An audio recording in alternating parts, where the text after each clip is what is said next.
Conservancy of Southwest Florida began in 1964. A group of concerned citizens decided to save Rookery Bay. Rookery Bay is a part of one of the world's largest mangrove estuarine systems.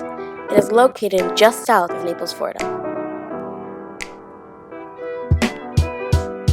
Rookery Bay is recognized as one of the few undisturbed mangrove estuaries left in the United States, and one of the 28 national estuarine reserves.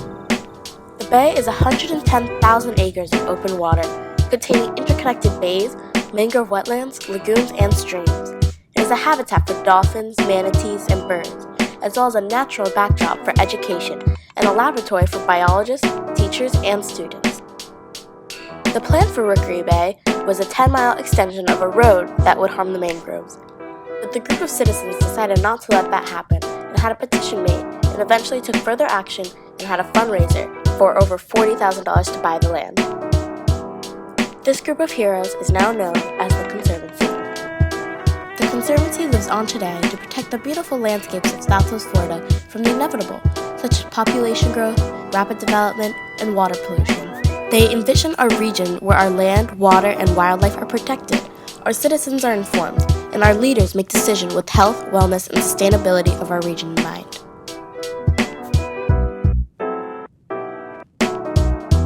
I'm here at the Conservancy of Southwest Florida to learn a little bit more from Juliana Salerno. The Conservancy of Southwest Florida have been around for 50 years, and in the process we have figured out what works in terms of sustainability. So at this point, the Conservancy is using communication in the Department of Education to transmit the message, that we need to conserve and that we need to have a better sustainable life. Because the pace that we're going, destructing our environment, is not gonna make the cut for the future. We're realizing that we need to preserve and conserve our resources in order to have a better life. Can you also talk a little bit about how the communications has also gone towards the Spanish market as well? Yes, it is very important. We just started last year doing programs in Spanish. We had a good response from the public, but it is a work in progress. It is a long process, and we're just starting on it.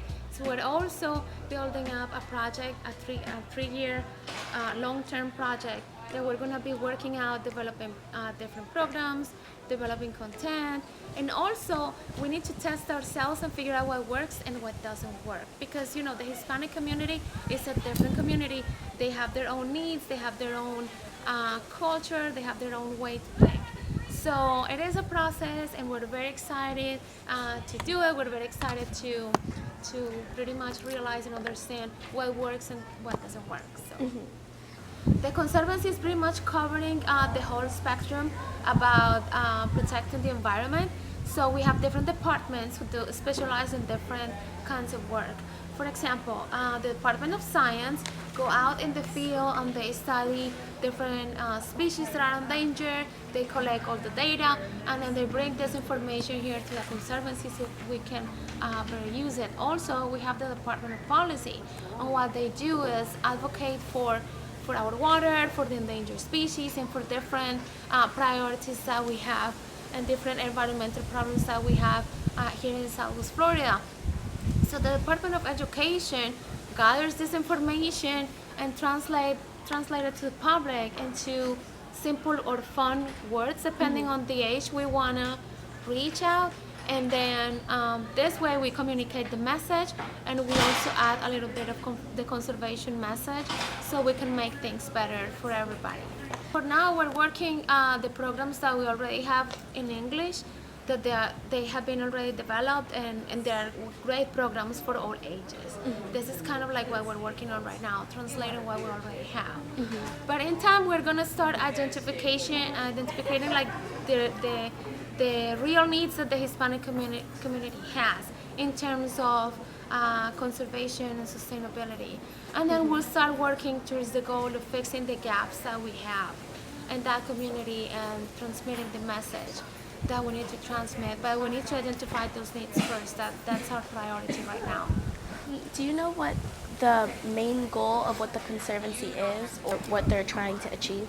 Yes, actually our mission is to conserve our water, our land, and our wildlife. When we do that, we're pretty much covering everything. Because when you're protecting water, you're protecting every species that needs water. When we're talking about land, then we're protecting every species that needs land. For example, the Florida panther needs 200 square miles of roaming territory. Just one male animal needs 200. It's such a huge area. So when we're protecting land for the panther, we're also protecting the other animals that need land as well. So it's what we call an umbrella species. So when you protect one, this key one, you protect all others. You know what I'm saying? And then we also protect wildlife. We also have a wildlife hospital. So if somebody finds an injured animal and they don't know what to do about it, in any case, we should always bring the animals to a wildlife hospital because we don't have the resources, the knowledge, the experience to do that. And they do. They have the best equipment available. They have all the resources necessary, plus 50 years of experience. So of course we can beat that at home. Is there anything else that you want us to know or get involved with? I think it's really great to share with you guys that we have very sustainable campus. It was the first building that was LEED certified in Collier County, and we're very proud of it because it was a whole challenge to put this project together. It takes a lot of permits, and it's a pioneering project.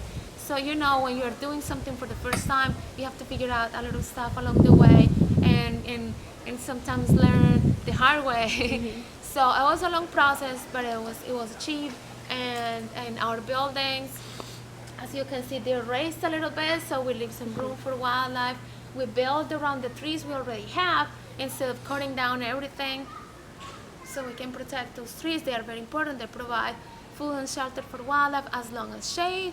So all the buildings have water saving features. All of our lights are LED. Also, we use geothermal units to cool down our air for our AC. So it is a great system to work. Everything is connected and monitored by a computer. So it's a smart system because if there is a problem in the building, the system lets you know. The computer will let you know what's going on. It's just a better way to work. Thank you so much. You're welcome. Communication, education, and awareness programs are all too often an afterthought in conservation planning. Yet nearly all conservation and sustainability efforts are rooted in social, cultural, political, and economic content, making community engagement a key factor for success. The tools we use to communicate and the investment we make in shifting human behavior and social norms at the community level must be given the same level of consideration reserved for science and management programs. Despite the growing evidence that communications and general media have a very strong impact on conservation successes and sustainability, many protective area agencies lack the resources or the capacity to implement effective outreach. Creating a change at the community level requires more than just transmitting and receiving information. It requires figuring out what moves people on an emotional level, and then designing communications that speaks to those needs. I am proud to say that the Conservancy of Southwest Florida is one of the most successful conservancies in the country, and they attribute their success to the great communication program that reaches to all sectors of the community, no matter how big or small.